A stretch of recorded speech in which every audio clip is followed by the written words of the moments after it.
Really? So I'm stuck in portrait mode here. Alright, well, alright. Anyways, welcome to the See You Next Tuesday show. It is 4:19 on Tuesday, March the 10th, 2026.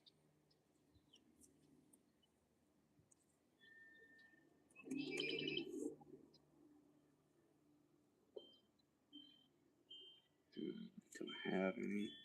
Ah, there we go. Excellent. Not worry about it. Anyways, there we are.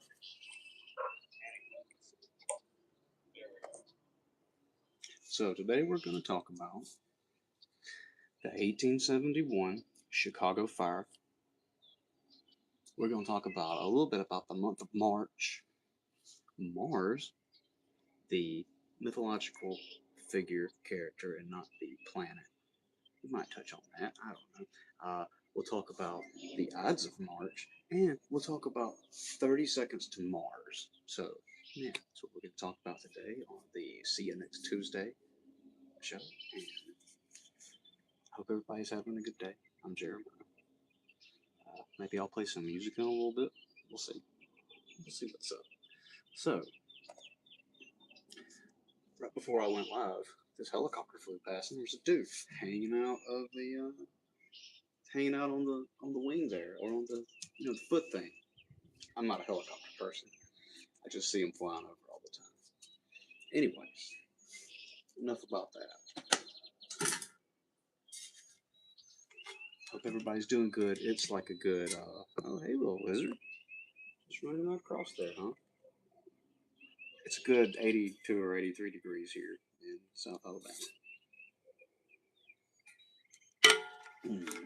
Delicious water.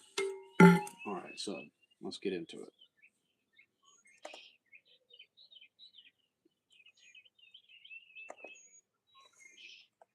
1871 Chicago Fire.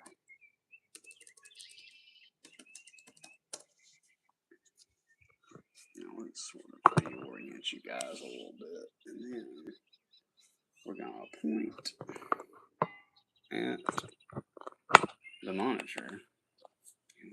Just take you. Just gonna pull it out for a second. Bear with me. Hey, what's up, everybody? How's it going? How's it going? So check this out. Don't leave. We're going to talk about the 1871 Chicago Fire. We're going to talk about some Mars mythology, and also 30 Seconds to Mars. So we'll get there. Right now, I'm going to flip you around so you can see what I'm looking at. All right. I'm Jeremiah. Pleased to meet you. See you next Tuesday show. So, the Great Chicago Fire. According to, you know what, we're not going to use Wikipedia. We're going to the Britannica, y'all. So check this out. The Great Chicago Fire. A conflagration that began on October 8, 1871, and burned until early October 10th, devastating an expansive swath of the city of Chicago. Now, I've never personally been to Chicago, but I got a buddy that lives there. So, I mean, I've looked at it on Google Maps a bunch of times just to see, or on Google Earth, just to sort of see what he's working with up there, you know? And let's see here. Chicago had a population of nearly 30,000 in 1850 and tripled that a decade later. So they hit 90,000 in 1860. Okay. There was cheap transportation to the outskirts of the city, and that encouraged middle class dispersal. The poor neighborhoods near the downtown area were congested. Now, structures there were also built of wood, so serious fires were frequent, but none would compare to the one started on October 8, 1871. Months without rain had parched the city, and a major fire of the previous night had exhausted firefighters and damaged equipment. So, Encyclopedia Britannica here tells us that a lot of the structures were built of wood, and it was very congested. So, people everywhere. Now, this appears to be an illustration of Chicago shortly before the fire. So let's take a closer look at this. Encyclopedia Britannica is so awesome. It's so good to be able to look at this sort of stuff.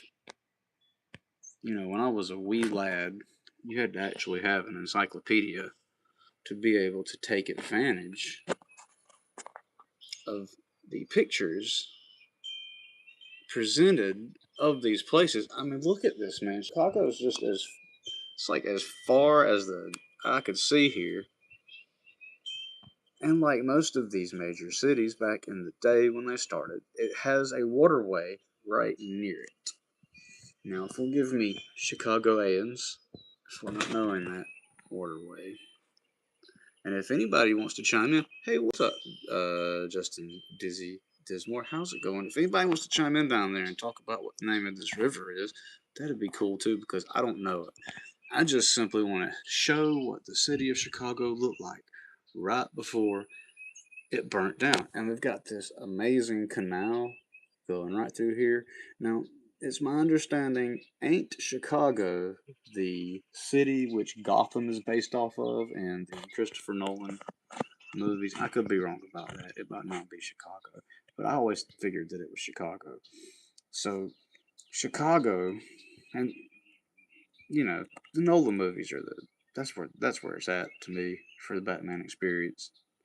So I always liked examining Chicago. Aside from I got a buddy that lives there, I like looking at Chicago because it reminds me of Gotham City, you know, and and no sort of real road system on this side to this end of it. I mean, we got some, you know, you've got some rows wherever they took this from.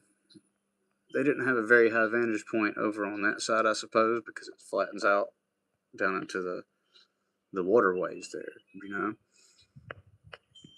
And I suppose we'll have a picture in a moment of what was left after the fire.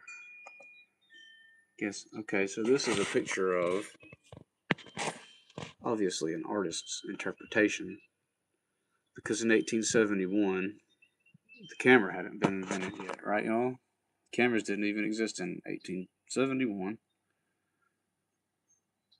Or else there'd probably be lots of pictures of this, I feel like. Now, I'm from Alabama, extreme South Alabama, pretty far away from Chicago. And I went to grade school in the 80s and the 90s.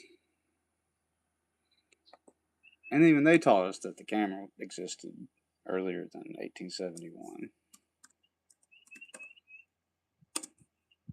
And not just the camera obscura or any of that, the old methods, but because as you can see, it's a series of developments, but here we go, 1826. Now I know they were slower. I know cameras were slower back then and it took a long time to take the pictures, whatever limitations they had, they could still make up for with these abilities to draw things. And now we have been reduced to very stale and sterile graph charts of the damage. And no disrespect to the designers of this is excellent for an encyclopedia. But this is how we understand information now versus that. That's so much nicer. Oh, that's pretty. This is more like the pause screen on Grand Theft Auto.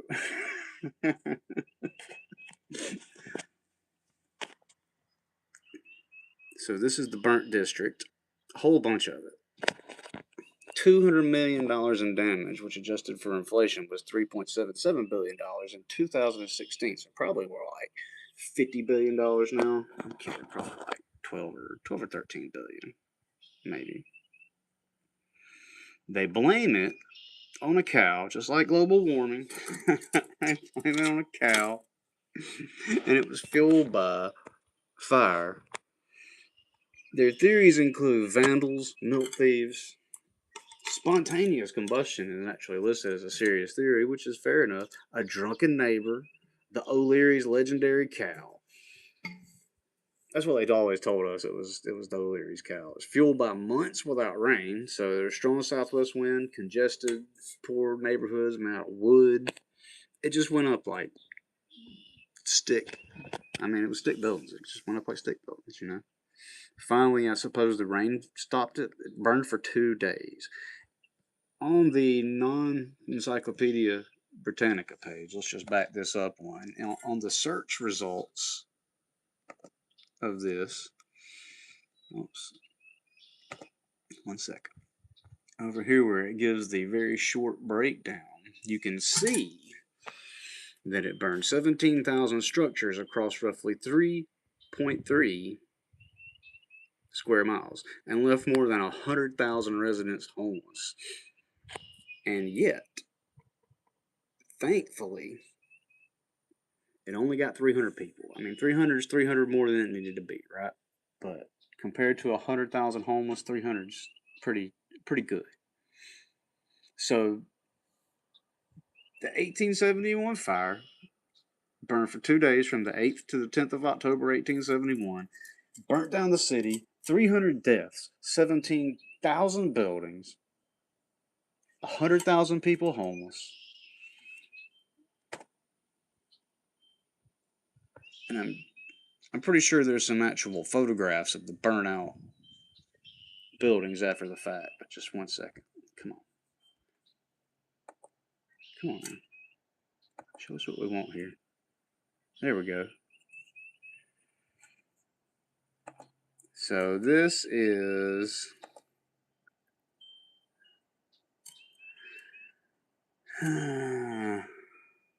really?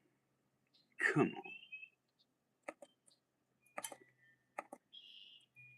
How about, can we just view the picture? Yeah. Alright. So this is the destruction of Chicago by fire, October 1871, from the New York Times website. Here is the text about it.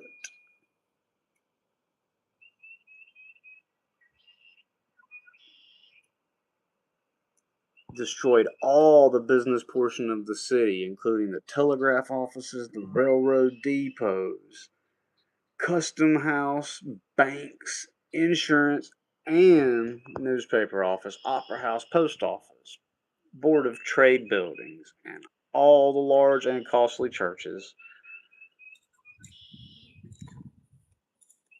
I mean, it really kind of does look like Gotham there.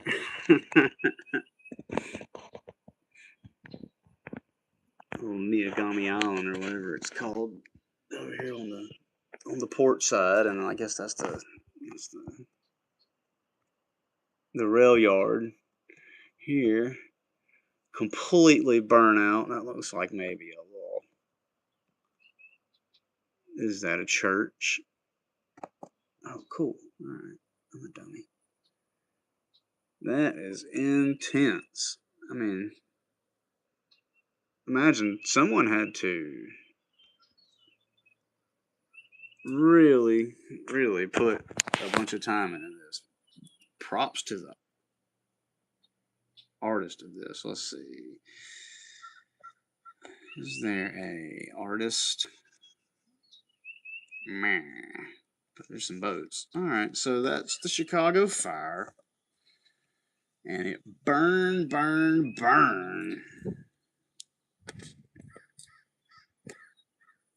come on, that is. Who even knows? Well, so the Chicago fire was happening. But did you know, just 1 second. Did you know that when the Chicago fire was happening, man, that there was a couple of other places that were having a bunch of fires too? Because, like it said in the article at Britannica, it was real dry. So, 1871 October fires. There's a whole bunch of places up there in the Chicagoland area and like all over. Yeah, see the Great Midwest Fires.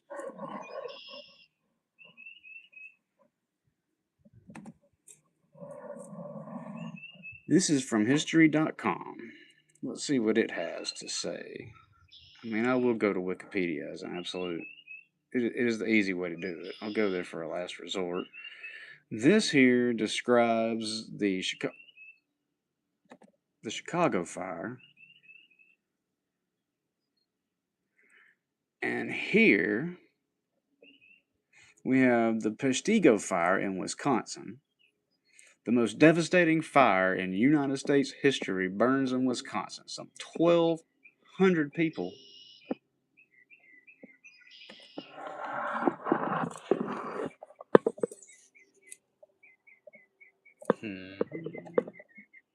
Yeah. All right. So this is an article in History.com called "This Day in History, October 8, Massive Fire Burns in Wisconsin."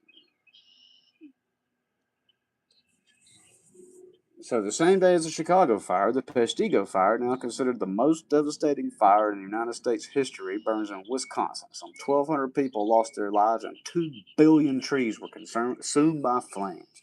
Despite the massive scale of the blaze, it was overshadowed by the Great Chicago Fire, which began later that night about 250 miles away. So that's not close. We are approximately 90 miles from the Gulf Coast, from the beach water. So, further away from here than the actual water in the Gulf of Mexico. These two places are apart. I haven't looked at them on the map yet, but it's just wild that there was this massive fire. It had been so dry that it started this fire, you know. Let's see. Google Earth. Okay, 1 second, guys. 1 second. I appreciate your patience. Alright, now. Come on now, Google Earth. Do what you do. There it is. Alright, now let's see old Peshtigo. It's such a cool name. Alright, I'm probably saying it wrong. Peshtigo.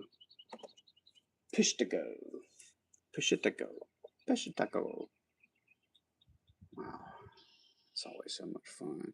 Alright, so this is the Peshtigo area. Zoom out. Come on.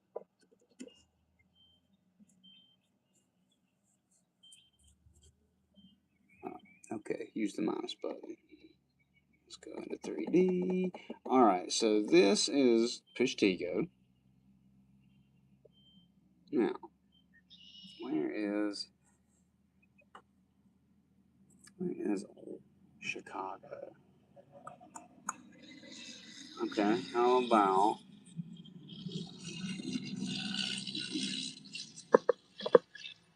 oh,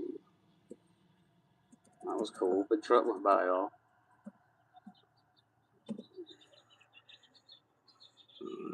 Let's see. They're 250 miles away, so down here somewhere. Yeah, there we go. Alright.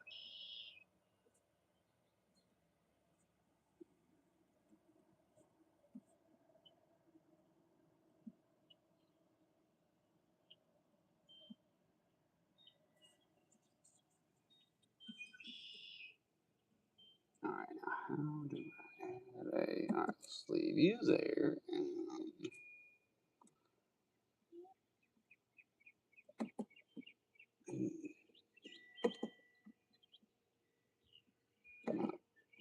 Just leave that. Alright, now Peshtigo.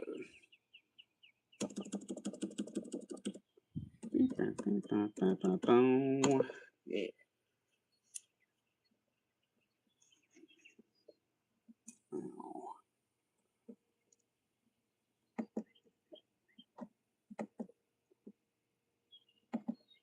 Alright.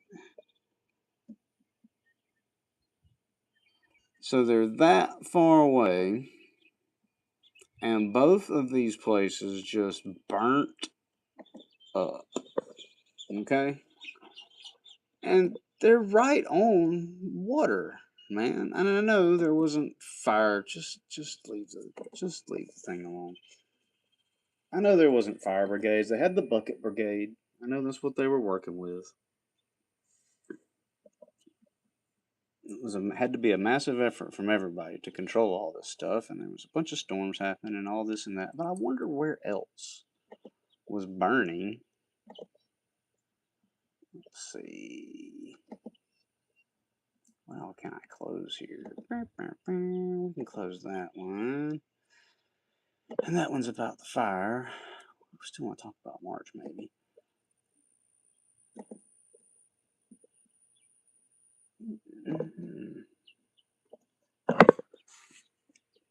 Large fires on October the 8th, 1871. Surely it wasn't just those two places, right?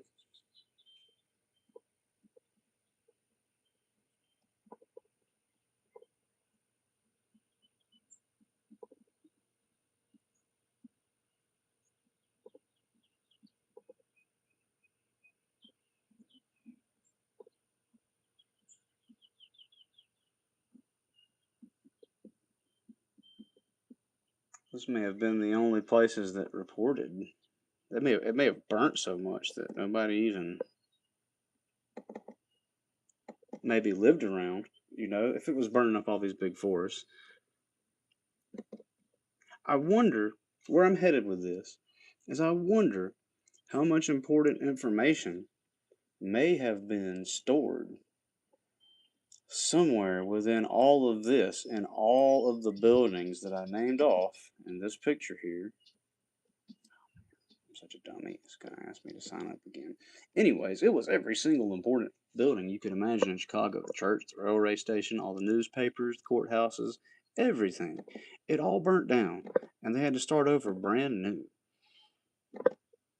Completely brand new. And I'll bet that Chicago was one of the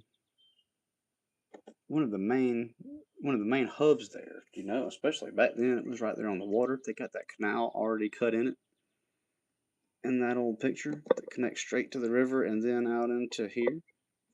In the picture, I'm assuming comes from like out here, or maybe up on a lighthouse or in a balloon of some kind. But I guess if we probably zoom in, we could see where that canal is, right? Where's that canal? Is it that? Is that what we're talking about here? Or is that railroad tracks? No, that's the ship canal. Okay. Okay. So that's the canal from the picture, I suppose, or possibly, you know, some semblance of something going. They may have redredged and redesigned this, is what I'm saying. Like we may have modernized it or whatnot, potentially to get it through from the river, to get ships through from the river up to here, which is wild. So I wonder, I guess what I'm saying is, because I don't know much about the history of this area up here, but I would be highly speculative to doubt that this place and Pishatico that's up here somewhere were the only places. If those places burnt, look, this is all. Even now, in the year 2026, look at all this green trees just waiting to burn. Just waiting. It's everywhere. And so if these guys burnt, it seems like we could probably do some investigations and find the exact extent of how far it went. You could probably look at the growth of the age of the trees and tell that sort of information. If they've left any of the trees, you know, if they haven't already been harvested and renewed with fresh planted trees. And 1871's 150 years ago, 145 years ago, something. So, yeah. Oh, what's up, Bangladesh? How's it going? Nice. Awesome. What's up, everybody? If you're just getting here, we're talking about the 1871 Chicago fire that burnt down 3.3 square miles, 17,000 buildings, made 100,000 people homeless, and took the lives of 300. The same night that happened, or rather the next day, the night that happened, the next day, Pishtico, which is up here somewhere, it also burnt, and it's recognized as the biggest wildfire in United States history. Let's see. The Peshtigo Fire, now considered the most devastating fire in United States history, burns in Wisconsin. Some 1,200 people lost their lives and 2 billion trees were consumed by flames. Despite the massive scale of the blaze, it was overshadowed by the Great Chicago Fire, which began later that night about 250 miles away. Peshtigo, Wisconsin was a company lumber town. So it's a company town where you lived, worked for the company, they owned the store, you bought stuff from the store, you stayed there till I guess till the sawmill cut you in half or something, whatever happened, you know. It's like a Skyrim village basically. Mm. So the town of Peshtigo was owned by William Ogden. It's a lumber and sawmill town, and it's home to one of the largest wood products factories in the United States, or what was then. And apparently, the summer of 1871 was particularly dry across the northern Midwest.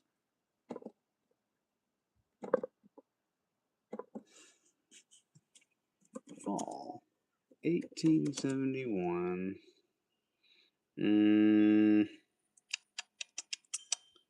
Sky. Geez, let's try that out. I haven't looked this up, so. Okay, so that's January 31st of 1871.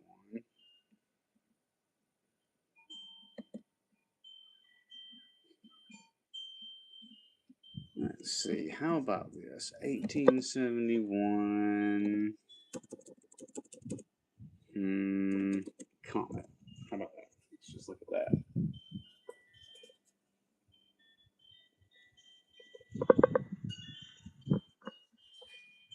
Okay, so someone has already made a hypothesis, wow, on the Discovery Channel as well. That's interesting.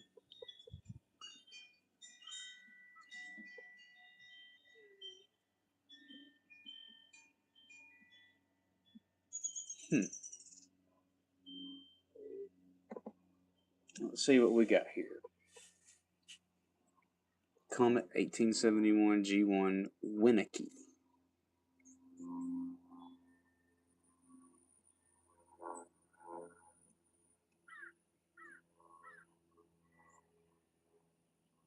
So this celestial object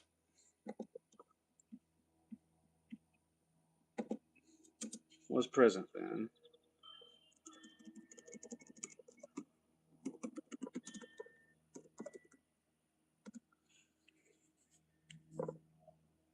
Let's see.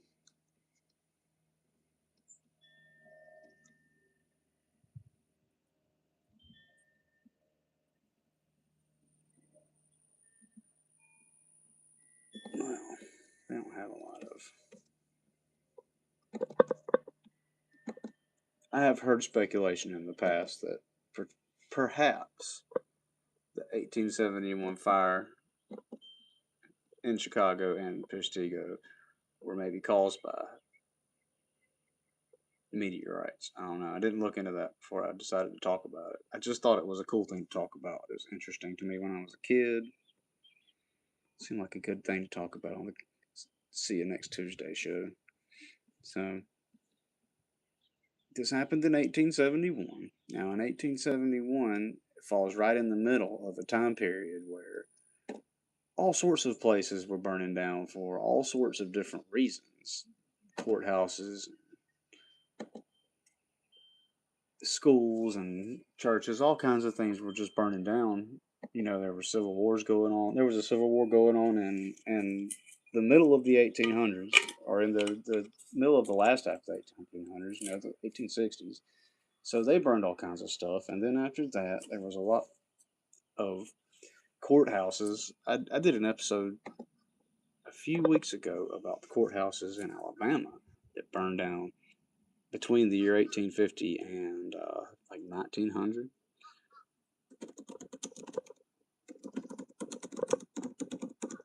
And I do encourage you to go check that one out. It's called Jenny and the Census or something. Because it's about the census and how a whole bunch of the census records burned down in 1890, and also everyone's courthouse in Alabama. Like some people's courthouse burnt down 2 or 3 or even 5 times. Here in my county, Covington County, our courthouse burnt down like 5 times, they say. Or rather, we've had 5 courthouses. 3 of them burnt down, but we've had 5, I believe. I could be wrong about that.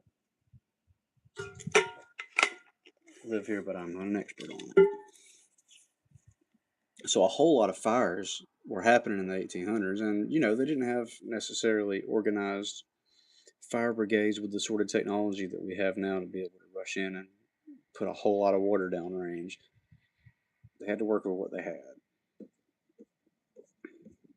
So back in the day, all our stuff was just burning down all the time because there was no way to put it out. And for some reason, they built all this stuff right next to itself, made out of wood all the time, just waiting for a silly cow to kick that thing up, kick that lantern over, and start a giant fire. So that's the Chicago Fire, all right? Now, the Chicago Fire is really apropos of nothing because it's not really related to anything. But now we'll talk about March for just a second, all right? March is the 3rd year in both the Julian and Gregorian calendars, and its length is 31 days.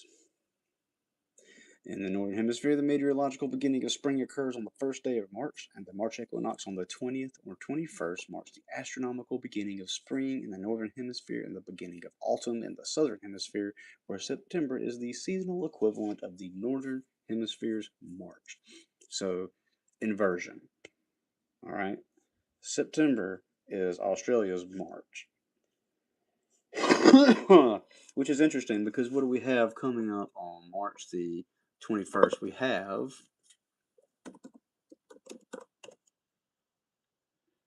Ostara. Now, Ostara is the so-called pagan celebration of the spring equinox. So the beginning of spring, and also the winter equinox is the December 21st is the shortest day, and then the summer equinox, June the 21st, is the longest day. So March is somewhere, the March the 21st, I guess, would be somewhere in the middle. But it's the beginning of the spring, and that's when they celebrate it in the pagan beliefs. So particularly out of Europe, sort of the forest people, the hobbits and the elves and whatnot, they would celebrate Ostara, which, let's see here, what was the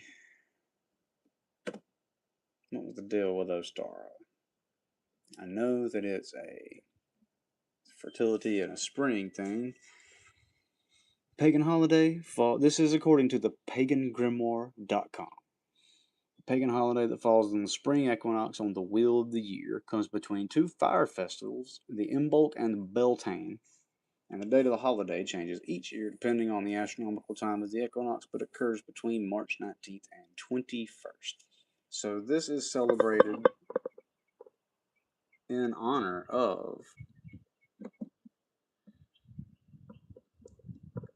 the spring equinox on the 21st. And there's also the Ides of March, which is the 15th, so the middle, on the Roman calendar, and is famously known as the date of Julius Caesar's assassination in 44 BCE. It is often associated with bad luck and is remembered due to its mention in Shakespeare's play Julius Caesar, of course. So the Ides of March, the date when they assassinated Julius Caesar, when he was betrayed, and also a time for, historically, according to, again, Encyclopedia Britannica. Thank you, Encyclopedia Britannica, for all of your good work.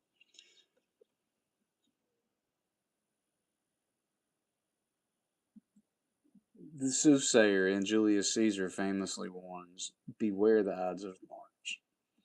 Now, the Ides of March is also when, I believe it's when a lot of conflicts kind of roll into sort of full throttle as well, maybe.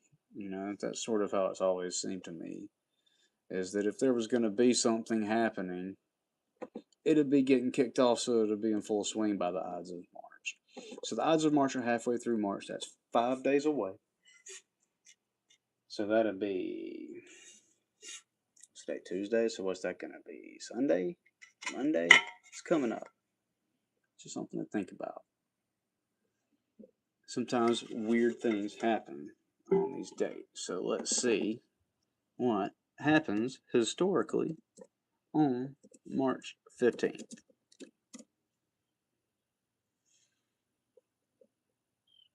The annexation of Carpatho-Ukraine by Hungary, among other events. Where's that at? F you, Wikipedia. Let's go to you guys. I like Britannica. Oh wow, so we got Greta Thunberg here. The climate change protest as part of Fridays for Future. Okay, so F on the F. That was in 2019, March the 15th. Got protests. Got the succession as president of China.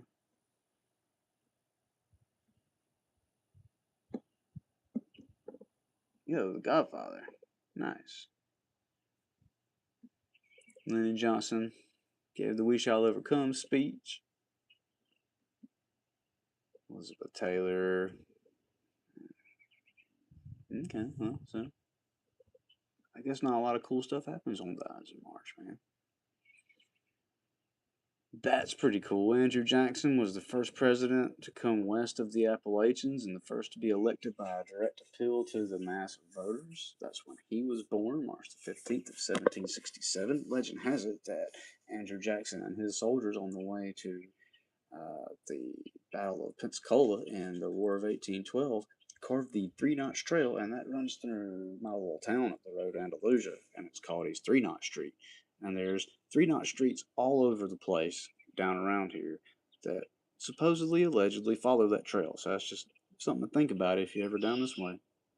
You want to check it out. Now, March is named after Mars, the Roman deity of war and the guardian of agriculture. He's also known as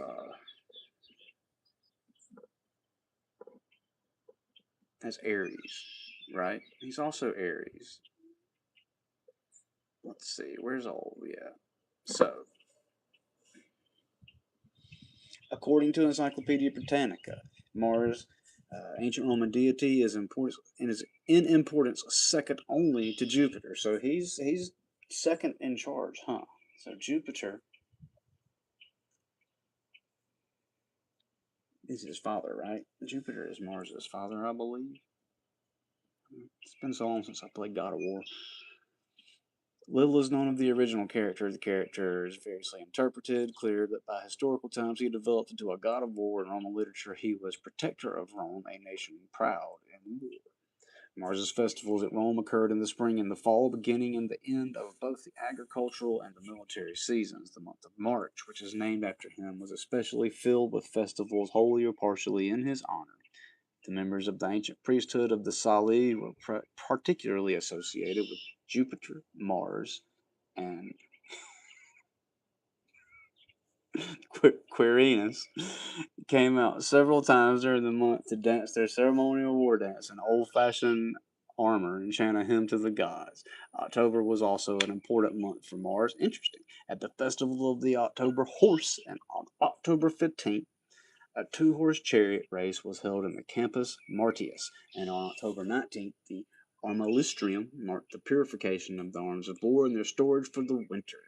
The god was invoked in the ancient hymn of the Arval brothers, whose religious duties had as their object to keep off enemies of all kinds from crops and herds. That's cool. They put them away for the winter, huh? That makes a lot of good sense. That's cool. Until the time of Augustus, Mars had only two temples at Rome. One was in Campus Martius, the exercising ground of the army, and the other was outside of Porta Capena. Within the city, there was a sacrarium, which was a shrine or sanctuary of Mars, and the Regia, originally in the king's house, in which the sacred spears of Mars were kept. Upon the outbreak of war, the consul had to shake the spears, saying, Mars Vigilia. Mars, wake up. Alright, so in some myths, Mars was born by Hera without Zeus, using a magic herb given her by Flora, and in another, he's the father of Romulus and Remus by Rhea Silva, a Vestal Virgin. So a Vestal Virgin was like a temple, like they would take the virgins and they would give them hallucinogenics, right? And then they would have these visions.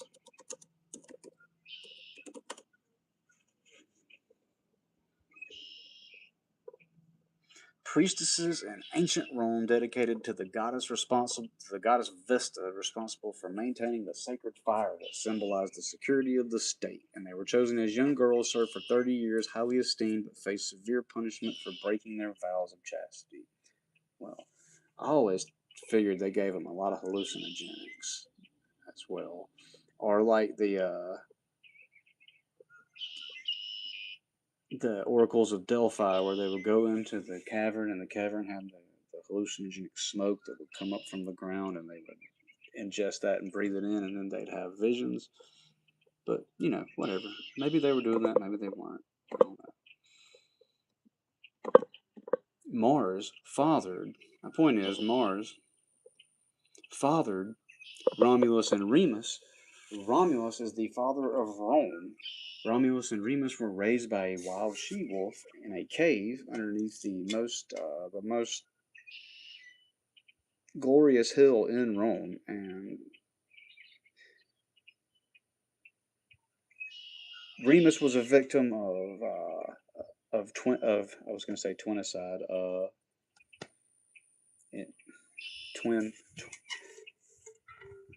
What was he a victim of? What do they call that? What do they call that? It's not twinicide. It's an interesting story. Very interesting story. Because Romulus and Remus, their life and birth, let's see, what do they call it? Fratricide. Okay, fratricide.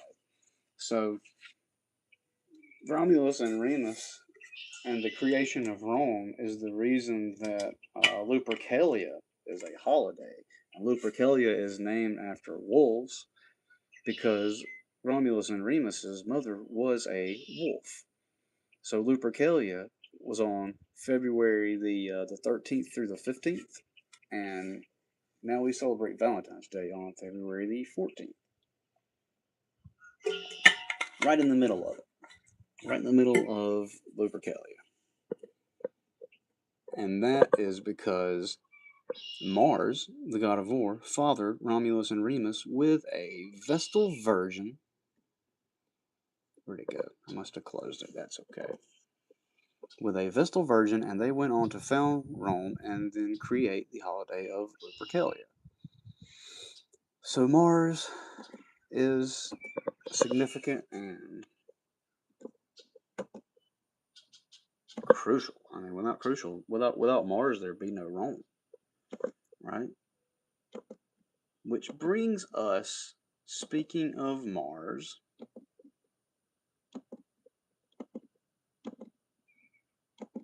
to 30 Seconds to Mars. What we got? We're at 43 minutes? Cool. Alright, now 30 Seconds to Mars. Pretty weird band. They got some good songs though. Old lead singer guy. He's in lots of movies. What's his name? The guy from Fight Club. What's his name? Jared something. We'll see. Maybe it was Jared with a T. Jared, what's that? 30 seconds. 30 seconds. Okay. Now we'll figure it out. Ah, yes. Jared Leto. Interesting. Jared Leto's a fascinating person. There's a lot to look into there. A whole lot to look into. But 30 Seconds to Mars was a cool band back in the day. And so, to close out, we're going to do a little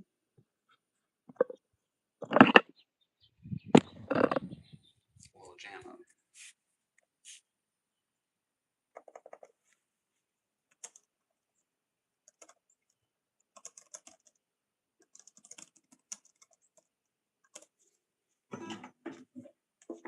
All right. Excellent.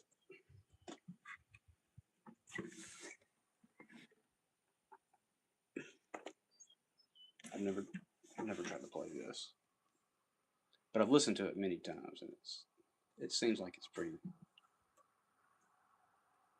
think we can do it.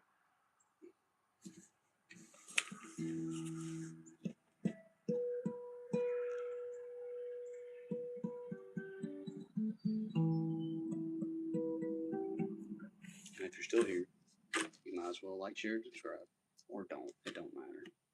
Do what you want.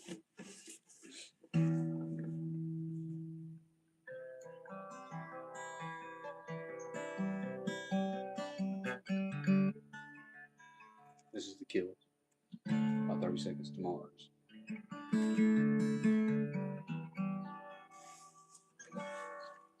Extreme acoustic version.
Birdo.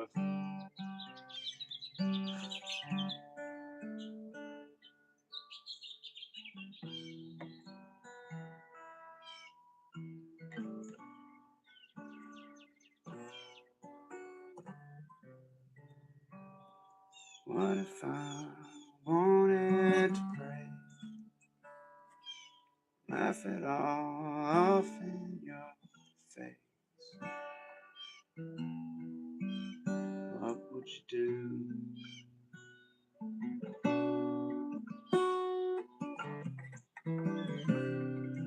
What if I fell to the floor? I couldn't take this anymore. What would you do?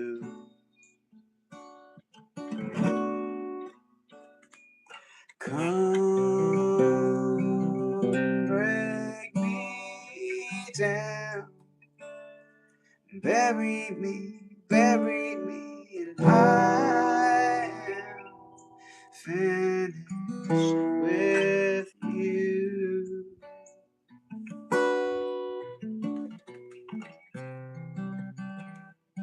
What if I wanted for the rest of my life, what would you do? You say you wanted more. What are you waiting for? I'm not running from you. So come, break me down, bury me, bury me. I am finished with you. Oh, get my eyes. They're killing me, and all I wanted was you. I tried to be someone else, but nothing seemed to change. I know now this is who I really am. This I finally found myself fighting for a chance. No, now this is who I really am.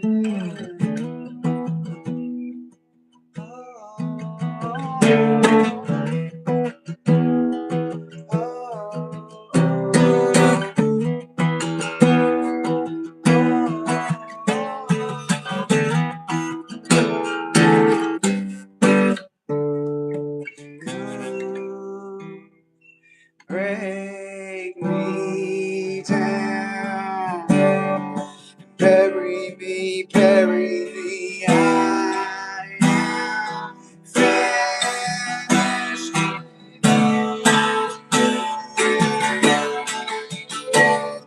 So look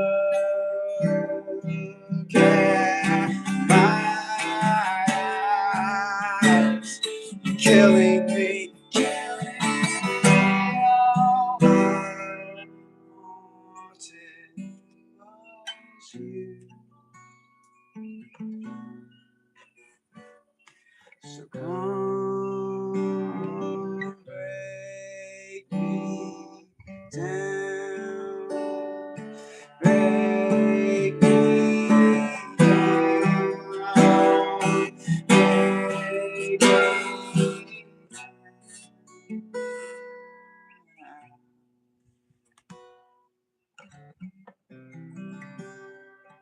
What if I wanted to break? Laugh it off in your face. What would you do?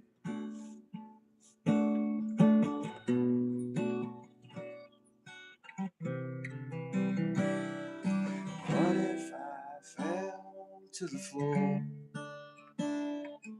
Couldn't take this anymore.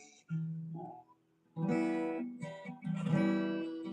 would you do?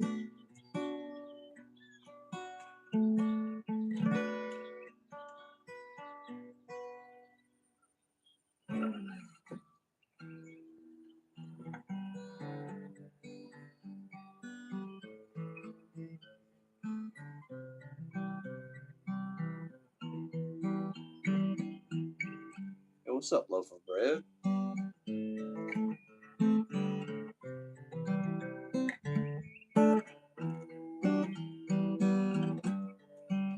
It's good to see you back here, man.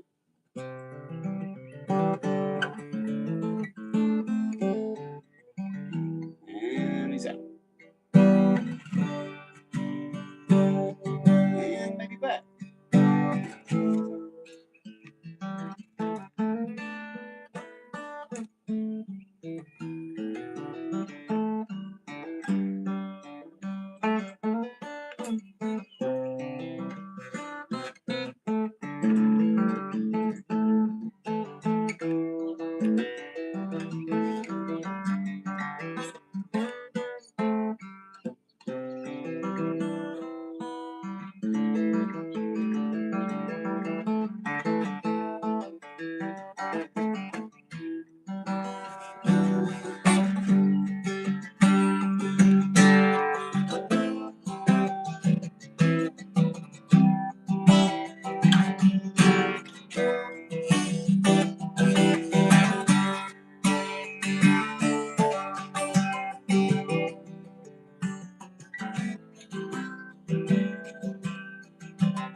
ends up staying off the grid, I definitely encourage wiping.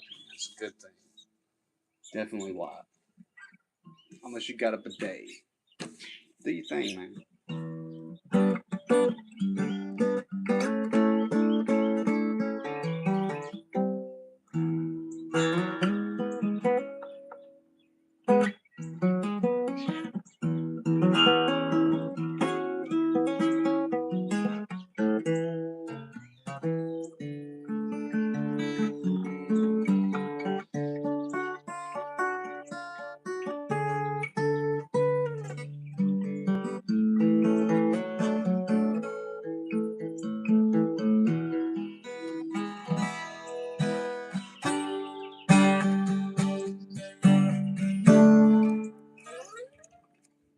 All right, well, that is my hour for today. It's 5:17 p.m., so come back next week, 4:17, 4:18ish, and I'll see you next Tuesday. Thanks for coming by.